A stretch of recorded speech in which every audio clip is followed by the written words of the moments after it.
नमस्कार साथियों। हमने पहले अष्टांग योग के 7 अंगों के बारे में चर्चा किया, जो 7वां अंग था ध्यान। और अब हम लास्ट जो हमारा 8वां अंग है अष्टांग योग का, वो है हमारा समाधि। उसके बारे में चर्चा करेंगे। समाधि उसी की लगती है जिसका ध्यान लगता है। ध्यान समाधि की चरम सीमा है। यदि ध्यान एकाग्रित केंद्रित नहीं होता है, यदि हमारा मन चित्त, तो हमारा ध्यान नहीं लगेगा। यदि ध्यान नहीं लगेगा तो समाधि तो होना नामुमकिन है। तो समाधि के लिए हमारा ध्यान अच्छे से लगना जरूरी है, और ध्यान के लिए धारणा। तो ये तीनों संबंधित हैं और इसको संयम बोला गया है। और जो 5 पहले बताए हैं, कौन कौन से, यम, नियम, आसन, प्राणायाम, प्रत्याहार, ये बहिरंग जो क्या बोलते हैं योग है, बहिरंग योग है। और जो ये 3 हैं, कौन कौन से, धारणा, ध्यान, समाधि, ये संयम, अंतःकरण के ये योग है। और यदि ये हम करते हैं तो हम एक सच्चरित्र और एक स्वास्थ्य को, अच्छा स्वास्थ्य को प्राप्त करते हैं।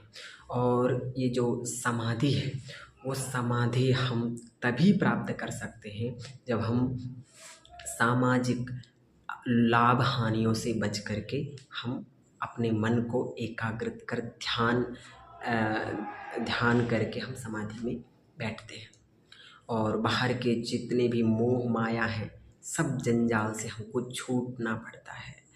कभी भी सुख दुख लाभ हानि कुछ भी हो, हमें फ़र्क ना पड़े, तब हम समाधि को प्राप्त हो सकते हैं। तो समाधि को प्राप्त करना बहुत आसान नहीं है, और यदि एक योगी चाह ले तो बहुत कठिन भी नहीं है। तो गाइस, हमने चर्चा किया पूरे के पूरे 8 अंगों के बारे में, और इससे हम प्रभु की बहुत अच्छी प्रकार से भक्ति कर सकते हैं, बहुत अच्छी ज़िंदगी जी सकते हैं, और हम बहुत अच्छा अपना खान पीन रख करके शुद्धता को प्राप्त कर सकते हैं, सात्विकता को प्राप्त कर सकते हैं, और ज़िंदगी में बहुत बड़ी उन्नति हासिल कर सकते हैं यदि हम इन चीज़ों को फॉलो करते हैं तो। और हम मोक्ष की भी प्राप्ति कर सकते हैं। मोक्ष का मतलब क्या होता है? सम्यक ज्ञान विबोधकम, सही नॉलेज, जो हम जिंदगी में बिना कष्ट के आनंदपूर्वक जिंदगी को जी सके, वही क्या है? मोक्ष है। और किसी को हानि ना पहुंचाएं, और ईश्वर की भक्ति करते हुए मोक्ष की प्राप्ति करें। तो मैंने समाधि के बारे में, लास्ट जो समाधि है अष्टांग योग का अंग, उसके बारे में बताया।